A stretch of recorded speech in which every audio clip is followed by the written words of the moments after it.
You are listening to Rabbi Aryeh Wolbe of Torch in Houston, Texas. This is the Thinking Talmudist podcast.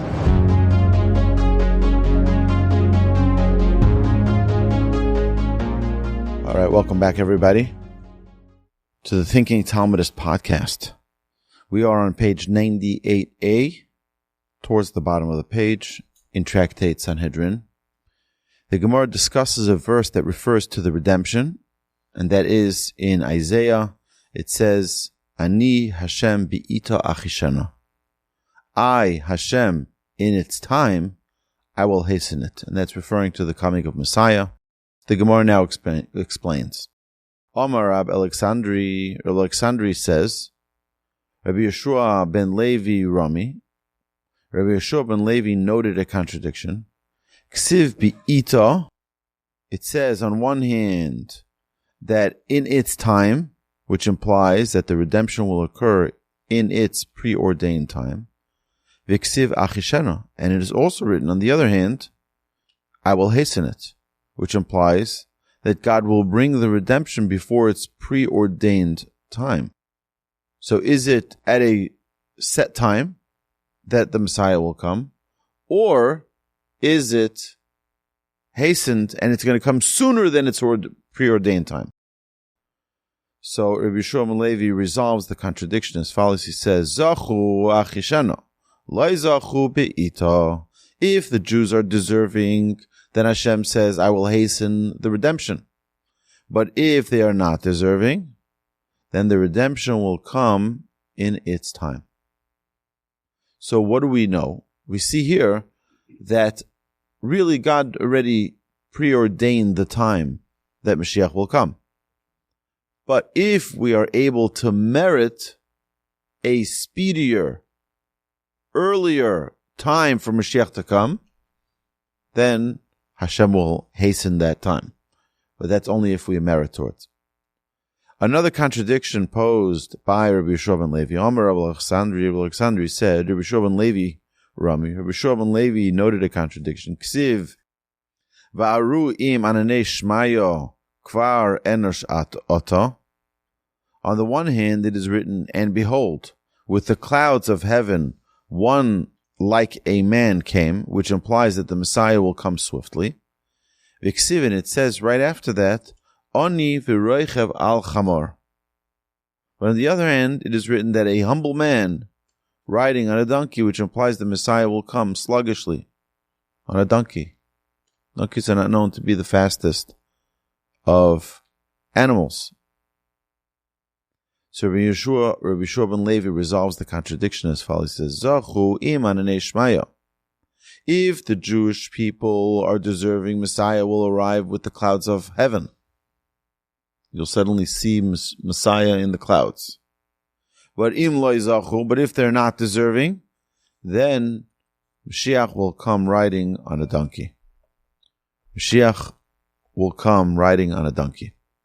So,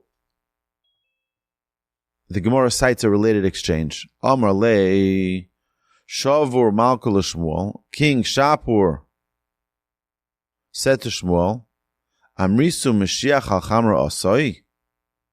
Is it true that you're saying that Messiah will come on a donkey? Ishadar le Susyo Barko de Isle. I will send him my finest horse. Why on a donkey? Let me send him a horse. Amrle mi islach bar chivar gavno. He says, do you have a horse of 100 colors? Do you have a horse of 100 colors? No, you don't. So then it's not going to help your horse that you're trying to attempt. Right? Your finest horse will not be as splendid as Messiah's donkey. Shmuel does not mean this seriously, obviously. Not a unicorn. He said it only to brush off Shapur's mockery by responding in kind. Okay, so let's just talk for a second here about this donkey. So we see here, and the Gemara is going to talk about it a little bit further, that Mashiach is going to come riding on a donkey. Now again, this is only if they don't merit. If they do merit, how's Mashiach going to be presented to the world? in the clouds.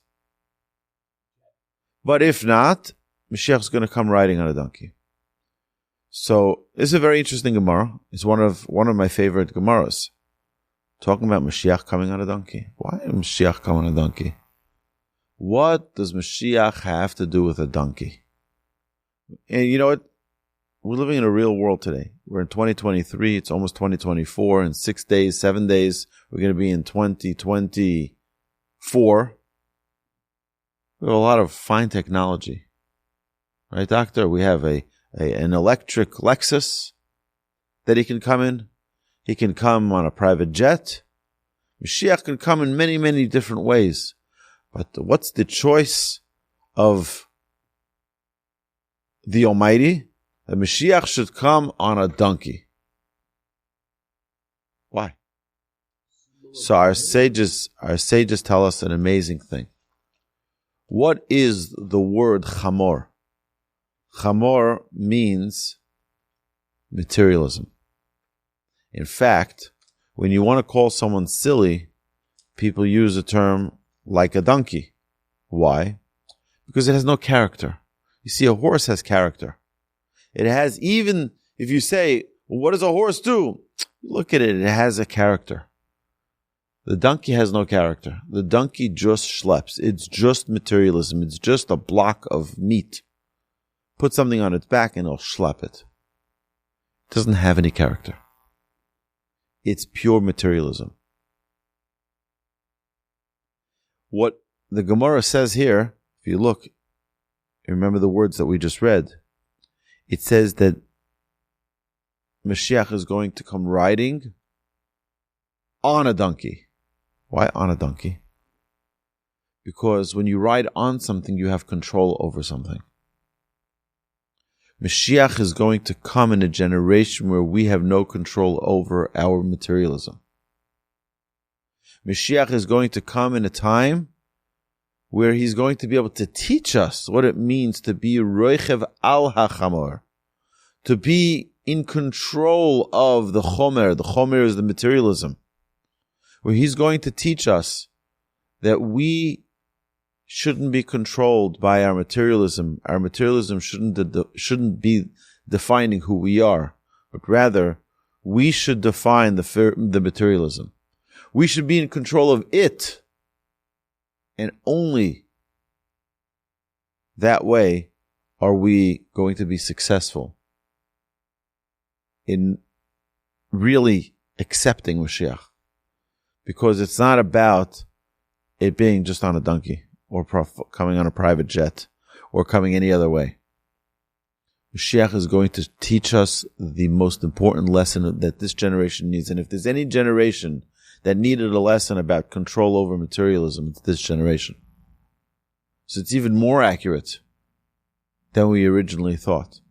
Mashiach is going to come riding on materialism. How much of our lives is controlled by our materialism? We can't do certain things because our house, our car, or this, or that, our money. So we're limited by our materialism. Instead of giving us all the opportunity in the world, sometimes we're missing those opportunities because we're so limiting our potential because of our materialism. So this is just a small little piece here on the power of this one little thing on the Gemara. The Gemara is saying here that Mashiach is going to come riding on a donkey. It also, it's not the typical, you can become riding a donkey. On means you're in control of it. Well, we're doing well enough that we deserve to have Mashiach. It's still, it's still a big blessing. We'll take him however we get him, right? Because what's the purpose of Mashiach coming? What's the purpose of the coming of Mashiach? Not only there'll be peace in the world, not only there won't be war anymore. I mean, look what's going on in this world. Look what's going on in our world. How many more wars can we handle? It's crazy. It's unreal what we're experiencing. It's going to be Mashiach is riding on a donkey. Mashiach is riding on a donkey. The problem is the world doesn't know that there is a God. We've mentioned this before, but part of our beautiful prayers, the end of our prayers that we recite daily, we see two incredible paragraphs in Aleinu. But the second paragraph talks about the coming of Messiah.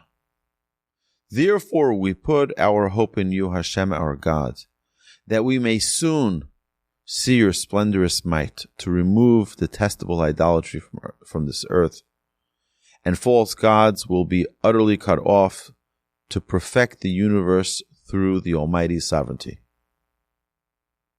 This is talking about the coming of Messiah. Messiah is going to break away all the idolatry, all of the confusion that the world doesn't know right from wrong, doesn't know which way to turn. Then all humanity will call upon your name, Hashem, to turn all earth's wicked toward you. All the world's inhabitants will recognize and know that to you every knee should bend, every tongue should swear. Before you, Hashem, our God, they will bend every knee and cast themselves down, and they will render homage to the glory of your name. And they will all accept upon themselves the yoke of your kingship, and you will reign over them soon and eternally. For the kingdom is yours, and you will reign for all eternity in glory, as it is written in your Torah, Hashem will reign for all eternity. Hashem will reign for all eternity. And as it is said, Hashem will be king over all the world. On that day, what's that day? The day when Messiah comes. On that day, Hashem will be one, and his name will be one. Because there won't be splinters.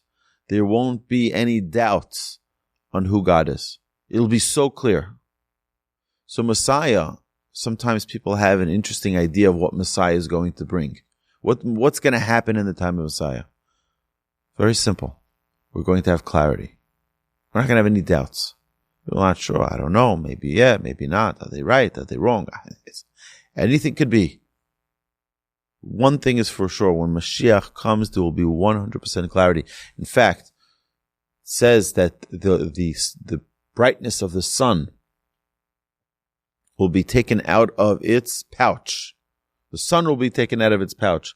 Sun, we're not going to be able to handle the brightness of the sun. What's the idea of the brightness? What is it? What is that metaphor? The idea is that you're going to have so much light, you're going to understand the difference between light and dark. Right now, we look at dark and we're like, oh, it's so light. People wait, holiday season, people wait for sales. People wait for sales. They want to buy a new television. They're very excited. They buy a new television. They buy a new this. They buy a new that. Is that bringing light or is that bringing darkness? Is it connecting them more or distancing them? That's the real question. Is it going to be used as a tool to bring Hashem into this world or to remove us and distance us from the recognition that Hashem is there, everywhere? And that's our goal. Our goal is to have that clarity even prior to Messiah. Because the more we are able to do that already on our own and bring that light to the world, bring that recognition to every single creation, the more merits, the more deserving will be of that coming of Messiah. So the Gemara now continues. So typically I don't talk about this in public, but anybody who's no longer alive cannot be the Messiah. Okay? Only someone who's living, someone who's in flesh and blood, they could be the Messiah. Someone who passed on to the next world can no longer be the Messiah. So it's unfortunate if there is a group who runs around claiming that their leader, their rabbi is the Messiah after he has passed on. That's very delicately dangerous. It's dangerously on the verge of idolatry, of heresy. So I'm not accusing anyone, God forbid, of doing that or of saying that. But if someone were to, it's very dangerous. I don't know what people believe. It's like I don't know what's in people's bank accounts. I don't know what people think. I don't know what people believe. Right? Each one of us in our own lives needs to be self-aware and declare our own commitment to Hashem and not to any other deity, force, power, or leader. Right. So, we didn't claim this even on Moses. We didn't claim him to be the Messiah. Moses was the greatest leader ever. The greatest Jewish leader ever. Samuel, King David, Solomon. There's never been a declaration of any of them as being the Messiah. We had some false messiahs. So I think we have to be very, very cautious when people use that term about any individual who has passed on from this world. It's very dangerous. Even someone who is living, we don't just walk around declaring people as the Messiah. All right, the Gemara now continues. A third teaching from Rabbi Yehoshua ben Levi. Rabbi Yehoshua ben Levi, Ashkach le'Eliyahu. Rabbi Yehoshua ben Levi met with Elijah the prophet. Dehavi kaime apitcho dema'arto de Rabbi Shimon bar Yochai. Where did he meet Elijah the prophet? He was standing at the entrance of the cave of Rabbi Shimon bar Yochai. Amar le Rabbi Yehoshua ben Levi asked him, Asino la'almo da'asi, will I enter the world to come? Amar le, he said to him, Im yirtze adon hazeh, if this Lord wishes it. Amar Rabbi Yehoshua ben Levi, Rabbi Yehoshua ben Levi said, Shnaim ra'isi, I saw two people. V'kol shloisha shamati, but I heard the voice of three. I saw two, but I heard the voice of three. Amar le, Rabbi Yehoshua ben Levi asked Elijah, Emas osi Mashiach, when will the Messiah come? Amar le, Elijah answered him, Zil shayle lididei, go and ask the Messiah himself. Go ask him. Vehecha Yosef, and Rabbi Yehoshua ben Levi asked, and where is he hanging out? Where can I go find this Messiah fellow to ask him when he's coming? Apitcho dekarto. Elijah responded, at the gate of the city. Now, we know that the Talmud is telling us actual facts, but it's also giving us an analogy for us to learn from. What does it mean at the entrance of the city? What does it mean at the entrance of a city? That means he's ready. He's here. He's about to come. Now, as soon as he gets the notification from the Almighty, it's time to reveal your true powers to the world. Then Messiah puts on his cape. No, he doesn't have to have a cape, but his powers shine and he's able to bring that clarity to the world. So, Umay Simone, Rabbi Yehoshua ben Levi asked Elijah the prophet, and what is his distinguishing feature? Yosif beinei aniyei sovlei chaloim. He says, Elijah responded, he is sitting among the paupers afflicted with disease. Vikulon sharu va'asirei bechad zimna. All of them untie and tie all of their bandages at the same time. Ihu shari chad ve'asir chad. But he, Messiah, unties and ties his bandage one at a time. What does that mean?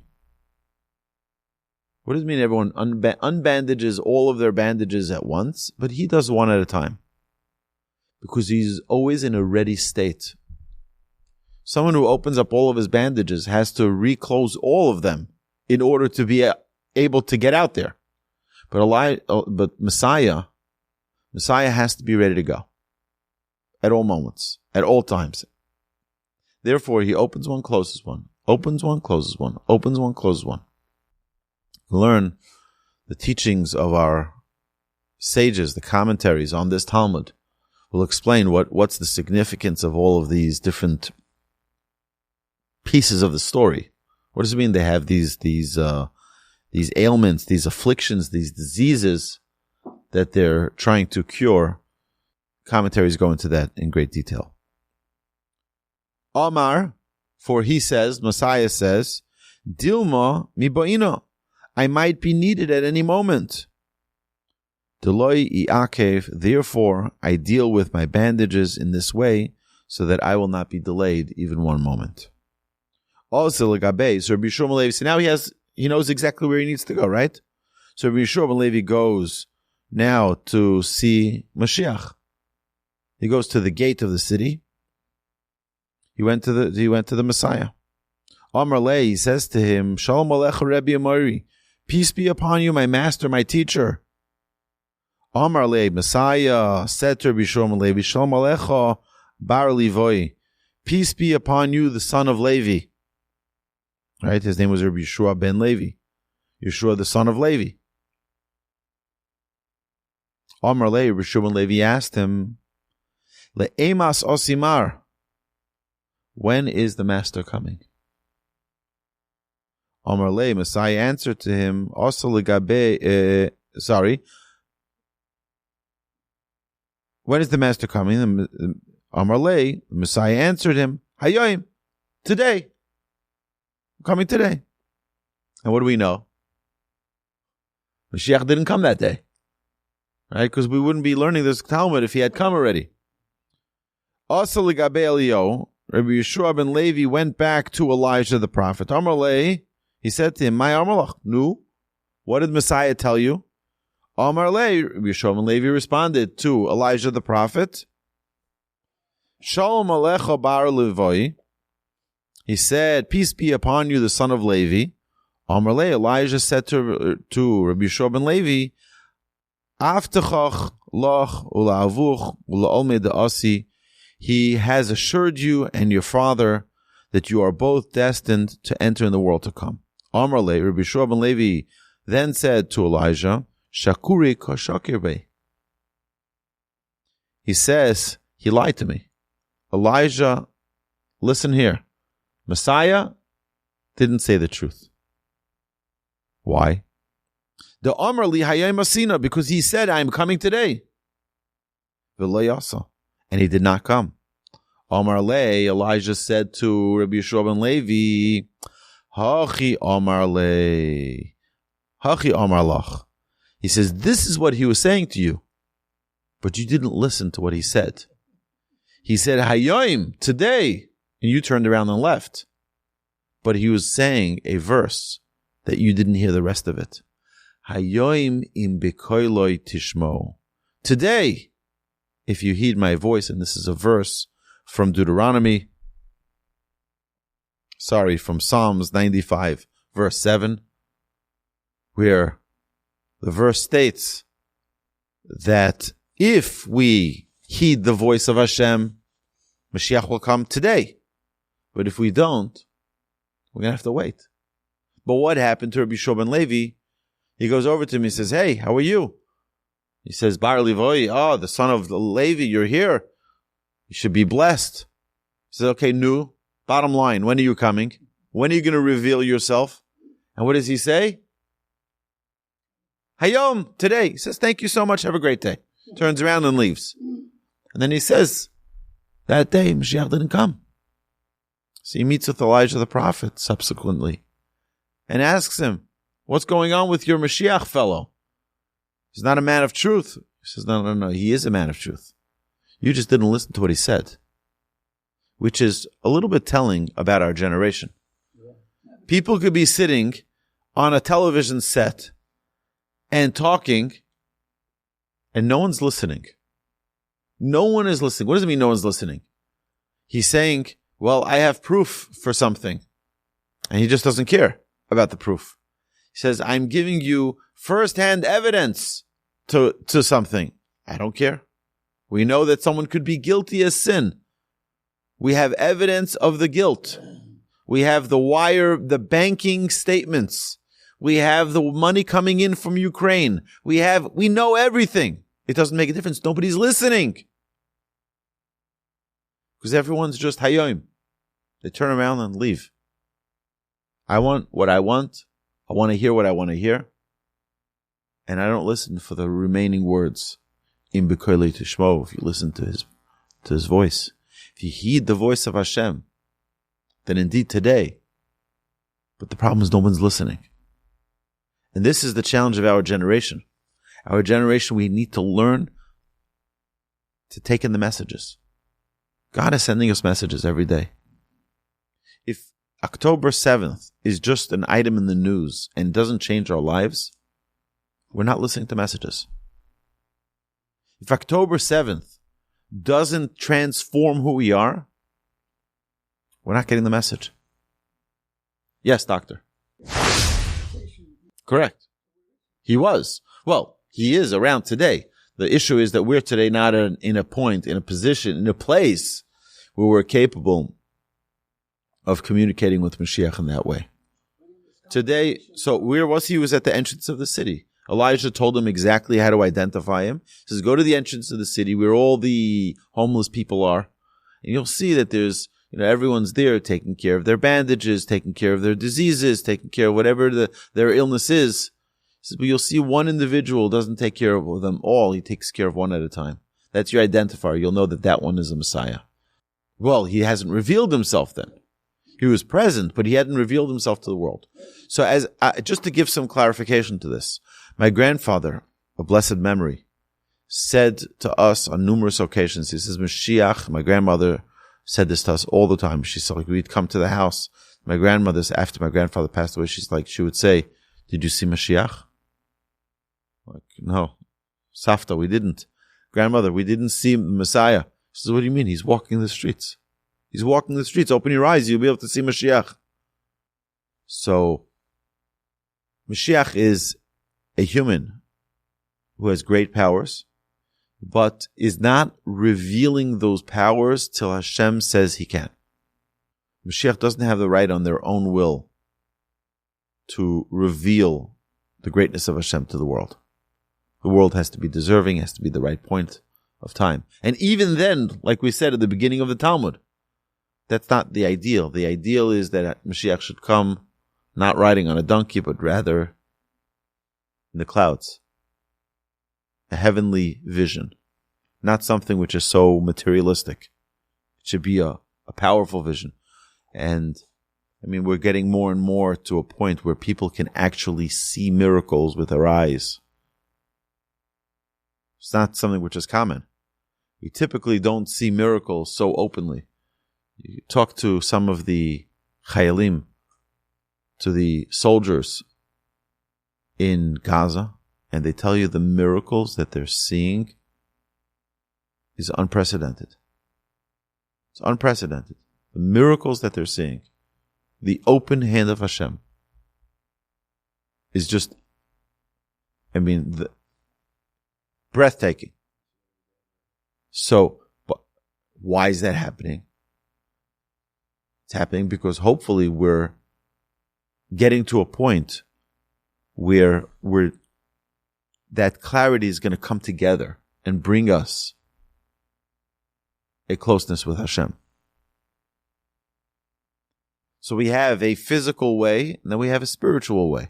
We have a physical way that we see the miracles in front of our eyes. It's like, we can't deny this. And soldiers who are going into battle, who may not have been observant or religious, are coming back saying, I want to put on tefillin every day. I want to keep Shabbos. I want to wear tzitzis. I want to keep kosher. It's unbelievably powerful things. And this is the time of unbelievable miracles. When we see these types of miracles, we have to get ready ourselves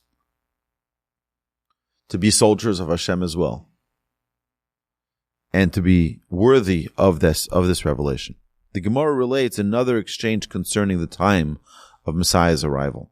Sha'alu Talmidav es Rabbi Yossi ben Kisma. Rabbi Yossi ben Kisma was asked by his students, Mosai ben David ba, when is the son of David coming? Omar, he answered, Misyora ani shema tevakshu mimeni os. He says, I'm afraid that you're going to ask me for a sign. Amru lo, ein onu mavakshu m'chois. We're not going to ask you for a sign. You can tell us when he's going to come, but we're not going to ask you for a sign. Amar lahem, he said to them, L'kishiyipol hashara zev yiboneh. When this gate falls and is rebuilt, v'yipol v'yivneh, and then falls a second time and is rebuilt, v'yipol and falls a third time, ve'ein maspikin livnosa ad sheben David ba. Then we will not have the chance to rebuild it before the son of David comes. Amru lo, they said to him, Rabbeinu ten lanu os. Our teacher, actually, at second thought, give us a sign. They'd promised that they wouldn't ask for a sign, and now they're asking for a sign. Amru lo, they said to him, V'af al pikein, even so. 1 second, sorry. Rabbeinu ten lanu os, Rabbeinu, our teacher, give us a sign. Amar lahem, he said to them, V'lo kach amartem li she'ein atem mevakshim meni os. But did you not tell me that you would not ask me for a sign? Amru lo, they said to him, V'af al pikein, even so. Amar lahem, he said to them, Im kein yehovchu me me'oras Pamias ladam. If so, may the waters of the cave of Pamias turn into blood. V'nefchu ladam. And indeed, they turned into blood. I don't know I don't understand the significance of this. But what is this gate that falls and keeps on being rebuilt? It's the gate of Rome. Rabbi Yossi ben Kisma was visiting Rome at the time, and he was showing them, you see this gate? When this gate falls and gets rebuilt, when this gate falls again and gets rebuilt, and it falls a third time, and then Mashiach ben David will rebuild it. He says, since you asked me, you insist on a sign, I'll give you a sign. Okay. Rabbi Yossi ben Kisma gives another prediction concerning the advent of the Messianic era. Bishas p'tiraso amar lahen. At the time of his death, he said to those who were present, Ha'miku li aroini. He says, put my coffin deep in the ground. Okay.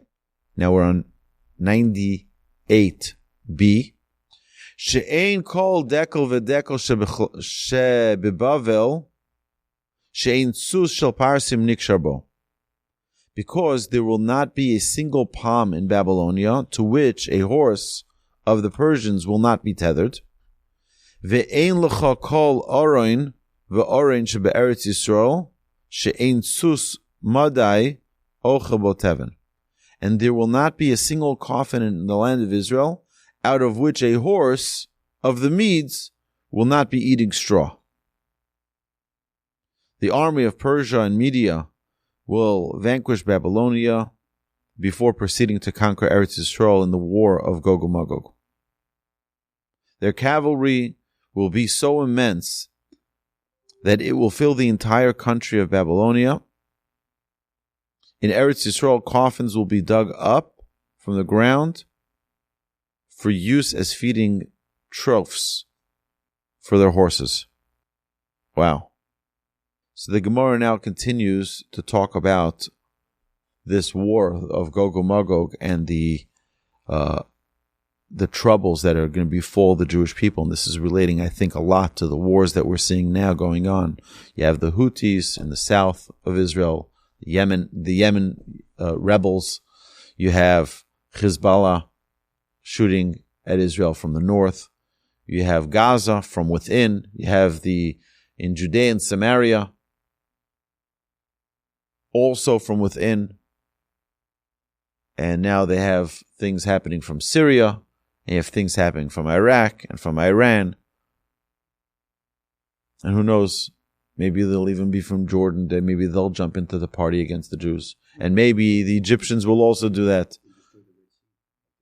Iran is Persia, correct. That's correct. So this prediction is not a game. Yep. And next week, God willing, we're going to continue talking about the pangs of Mashiach, the terrible pain that the world will have to endure during the time preceding the coming and revelation of Messiah. So my dear friends, have a magnificent Shabbos. Thank you so much for joining me. I'm sorry that I'm a little bit tired, but you understand. It's been a long, fabulous week. Not much sleep. So have a great Shabbos, and I look forward to continuing, God willing, next week with great strength and great clarity, hopefully. Hashem will bless us. Thank you and good Shabbos.